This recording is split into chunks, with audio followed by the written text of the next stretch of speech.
नमस्कार दोस्तों, कैसे हैं आप सभी। तो आज के क्लास में हम लोग देखेंगे ट्रिपलेट से रिलेटेड जो क्वेश्चन आपके एग्जाम में पूछा जाता है उसके शॉर्टकट ट्रिक को। यानी अगर इस तरह से क्वेश्चन आपको मिले और इसमें यह पहचानना हो कि निम्नलिखित में से कौन सी समकोण त्रिभुज की भुजा है, तो अगर बेसिक तरीके से आप इसको चेक करिएगा तो ठीक ठाक आपका समय लग जाएगा और एग्जाम में आपके पास बिल्कुल समय नहीं होता है। तो कैसे हम लोग केवल डाटा को देख करके यह बता पाएंगे कि निम्नलिखित में से या इसमें से कौन सा समकोण त्रिभुज का भुजा है। एक तो डायरेक्ट इस तरह से क्वेश्चन आएगा कि कौन सा समकोण त्रिभुज का भुजा है, इसको पहचानने का। इसके बाद क्या होता है कि आपका त्रिभुज का 3 साइड दिया जाएगा और आपसे पूछा जाएगा कि इसका क्षेत्रफल क्या होगा। तो अगर आप वहां पे यह पहचान लेते हैं आसानी से कि यह समकोण त्रिभुज का भुजा है, अगर पॉसिबिलिटी है तो उसको चेक कर लीजिए आसानी से, अगर चेक कर सकते हैं तो। और अगर पहचान लेते हैं कि समकोण त्रिभुज का भुजा है तो फिर उसका क्षेत्रफल 1/2 गुणे लंब गुणे आधार यानी 1/2 गुणे दोनों छोटी भुजाओं का गुणनफल हो जाता है।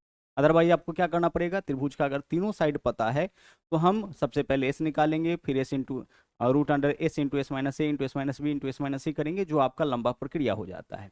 तो इन्हीं सब चीज़ों से हमें यहाँ पे बचना है। खास तौर से यहाँ पे वैसा क्वेश्चन आपको कराया जाएगा जो 2024 के अलग अलग एग्जाम में आपका पूछा गया है। ये जो क्लासेस चल रहा है उसका पीडीएफ भी आपको मिलता है मैथ्स वाटिका टेलीग्राम के ऊपर, तो सभी लोग टेलीग्राम को भी जरूर ज्वाइन करिए और साथ ही साथ क्लास के अंत तक बने रहिएगा।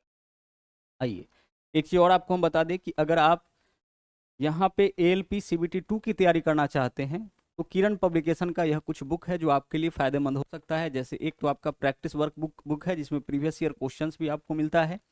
इसके अलावा आपका बेसिक साइंस और इंजीनियरिंग का किताब मिल जाएगा। और अगर ट्रेड का आपको तैयारी करना है तो फिटर, इलेक्ट्रिशियन, सब ट्रेड का आपको जो है यहाँ पे बुक स्पेशलाइज देखने को मिल जाएगा, जिसमें बहुत ही सलीके से क्वेश्चंस को अरेंज किया गया है। ठीक है, तो आप इन बुक को ले सकते हैं। किसी भी बुक के स्टॉल पे आप जाइएगा, यह किताब आपको मिल जाएगा, या फिर वीडियो के डिस्क्रिप्शन में इन बुक का लिंक भी आपको देखने को मिल जाता है। अब आइए यहाँ पे हम लोग समझते हैं। सबसे पहली चीज़ की अगर हम बात करें, पहले 1-2 मिनट में इस बात को हम लोग समझ जाएंगे राइट एंगल ट्रायंगल की। तो अगर यहाँ पे आपका देख सकते हैं कि दो लाइन मिला है, परपेंडिकुलर है, तो यह आपका क्या बना रहा होगा यहाँ पे समकोण। ठीक है, ये हमारा समकोण त्रिभुज, इस त्रिभुज का कोई कोण 90 डिग्री समकोण। समकोण में 90 डिग्री के सामने वाली भुजा को हम लोग हाइपोटेनस बोलते हैं, यानी कि यह कर्ण हो गया। अगर हम यहाँ पे थीटा लेते हैं, ठीक है, तो इसके सामने वाला जो होता है हमारा वह हो जाता है परपेंडिकुलर, और जो तीसरा साइड बचा हुआ आपका बेस हो गया। यानी कि हम लंब बोलते हैं, आधार बोलते हैं, कर्ण बोलते हैं। और अगर कोई भी 3 नंबर समकोण त्रिभुज का भुजा है तो उस तीनों में संबंध क्या होगा कि लंब का स्क्वायर यानी कि पी स्क्वायर प्लस आधार का स्क्वायर यानी बी स्क्वायर बराबर एच स्क्वायर होता है। यह बात सबको पता है, ठीक है। लेकिन इस थ्योरम से अगर चेक करने के लिए जाइएगा तो ठीक ठाक समय आपका लग जाएगा। लेकिन जो होता है पहले हम लोग उसको देख लेते हैं। क्या होता है आपका समकोण त्रिभुज के अंदर लंब का स्क्वायर प्लस आधार का स्क्वायर बराबर कर्ण का स्क्वायर। इस तीनों में सबसे बड़ा भुजा कौन होता है? सबसे बड़ा भुजा कर्ण होता है, क्योंकि सबसे बड़े कोण के सामने का भुजा होता है यह 90, और बाकी का यह जो दोनों कोण होता है वो आपका 90 से छोटा होता है। क्योंकि समकोण त्रिभुज के क्या होते हैं? एक कोण समकोण, बाकी दो कोण न्यून कोण। न्यून कोण क्यों होगा बाकी दो? क्योंकि त्रिभुज के तीनों कोणों का योग 180 होता है, तो अगर एक 90 हो गया तो बाकी दोनों 90 से छोटा होगा, तभी तो तीनों मिलाकर के 180 होगा। तो सबसे बड़ी भुजा आपका कर्ण होता है, यह दोनों छोटी भुजा। तो हमें क्या देखना होता है कि दोनों छोटी भुजाओं के वर्गों का योग अगर बड़ी भुजा के बराबर है, इसका मतलब कि यह हमारा यहाँ पे जो है यह पाइथागोरियन ट्रिपलेट यहाँ पे बन रहा है। और यही इसी को हम लोग पाइथागोरस थ्योरम के नाम से जानते हैं। जैसे मान लीजिए अगर हम आपसे छोटा नंबर लेते हैं, 3, 4, 5 के बारे में पूछे कि क्या यह समकोण त्रिभुज का भुजा हो सकता है, तो हमें क्या करना है? दोनों छोटी भुजा को पहले लेना है। तो छोटी भुजा पहले क्या है? 3, तो 3 का स्क्वायर करिए, फिर करिए 4 का स्क्वायर। अगर यह सबसे बड़ी भुजा के बराबर आ रहा है, इसका मतलब कि यह हमारा समकोण त्रिभुज का भुजा होगा। 3 का स्क्वायर हो गया 9, 4 का स्क्वायर हो गया 16, और इधर 5 का स्क्वायर कितना हो जाएगा? 25। इधर भी आपका 25 है, इधर भी आपका 25 है, इसका मतलब 3, 4, 5 हमारा क्या है? 3, 4, 5 हमारा एक समकोण त्रिभुज का भुजा हो सकता है। कहने का मतलब कि अगर ABC के फॉर्म में हम लोग डिनोट करें इसी बात को, तो ABC कोई 3 नंबर समकोण त्रिभुज का भुजा तब होगा जब ए स्क्वायर प्लस बी स्क्वायर बराबर किसके हो जाए? यह आपका सी स्क्वायर के बराबर हो जाए, जहां पे सी जो होगा वो आपका ए और बी से बड़ा, यानी सी इसमें से जो सबसे बड़ा नंबर होगा वह बाकी जो सबसे बड़ा नंबर होगा वह क्या होगा?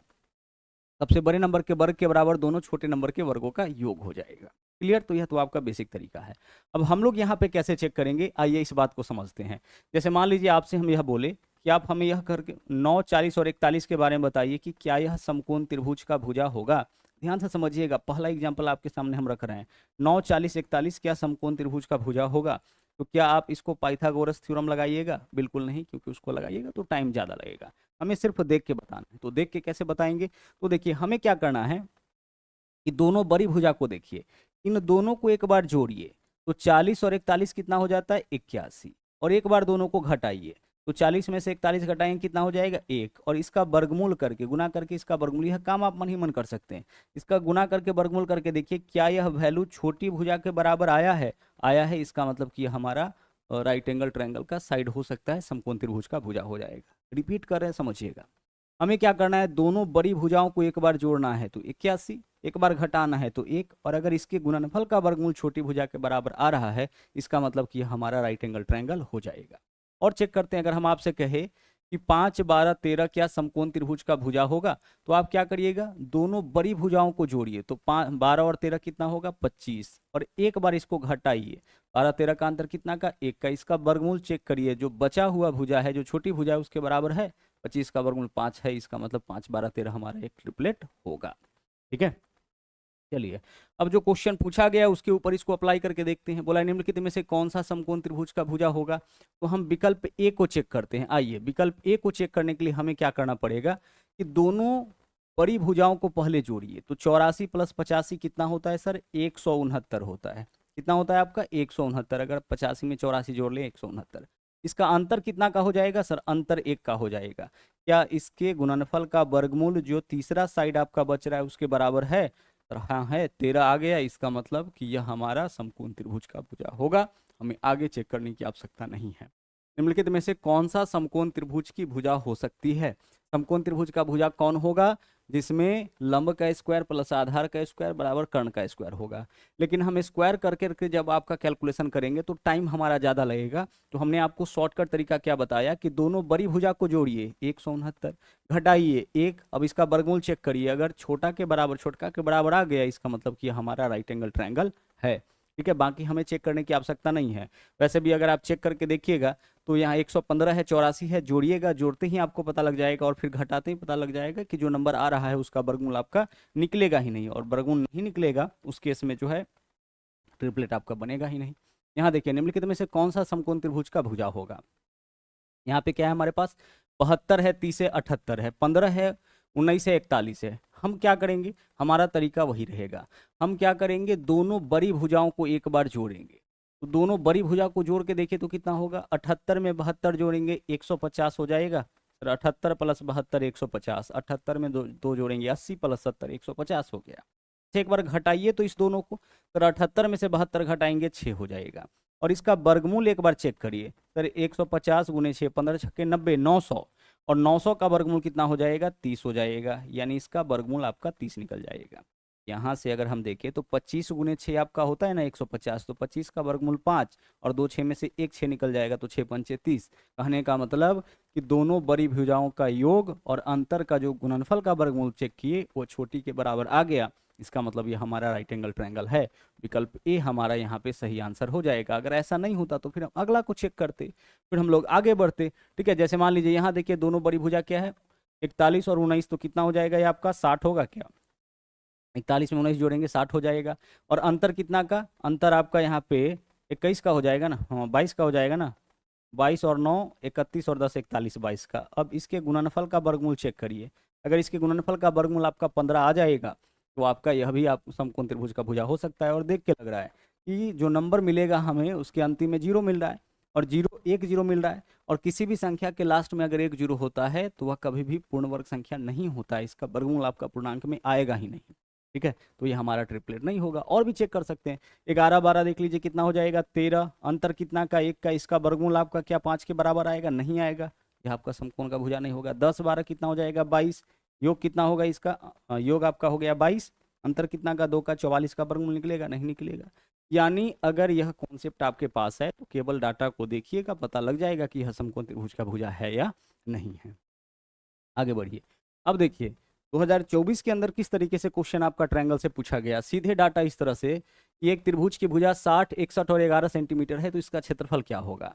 अगर हमें यह पता लग जाता है कि 60, 61 और 11 जो भुजा दे रखा है, ठीक है, यहाँ पे जो भुजा दिया है ना 60, 61 और 11, अगर यह समकोण त्रिभुज का भुजा है तब तो आसानी से क्षेत्रफल हम निकाल लेंगे। और अगर नहीं पता चल रहा है हमें, उस केस में हम क्या करेंगे, सबसे पहले एस निकालेंगे। याद करिए, एस मतलब परिमाप का आधा, तो इन तीनों को जोड़ करके उसका आधा करेंगे, फिर root under S into S minus A into S minus B into S minus C, ये हमारा प्रक्रिया होगा और लंबा प्रक्रिया हो जाएगा। ठीक है, तो आपको क्या करना है, इन प्रक्रियाओं से बचना है। एक बार हम चेक तो कर सकते हैं ना, तो देखिए 60 और दोनों बड़ी भुजा को चेक करिए, तो 60 और 61 कितना हो जाएगा, 121। दोनों बड़ी भुजा को जोड़े, एक बार घटाइए तो 60 और 61 में से घटाइएगा क्या आ जाएगा, 1 आ जाएगा। और इसका वर्गमूल देख लीजिए, क्या छोटी भुजा के बराबर आ रहा है। इतना काम तो सर मन ही मन कर सकते हैं। इसका मतलब कि यह हमारा समकोण का भुजा है। इसका भुजा है समकोण त्रिभुज का भुजा। और समकोण त्रिभुज का क्षेत्रफल कैसे निकालते हैं, 1/2 गुने लंब गुने आधार, यानी कर्ण का यूज नहीं करना है। तो कर्ण कौन होगा इसमें, जो सबसे बड़ा का होगा वही तो कर्ण होगा। तो इसको छोड़ दीजिए, बाकी जो दो बचा है उसमें से कोई एक लंब दूसरा आधार होगा। हमें कर्ण का यूज नहीं करना है, मतलब दोनों छोटी भुजाओं के गुणनफल का आधार, यही तो होता है समकोण का क्षेत्रफल। जैसे ही पता लगा कि समकोण त्रिभुज है, तो अब क्षेत्रफल कैसे निकालेंगे।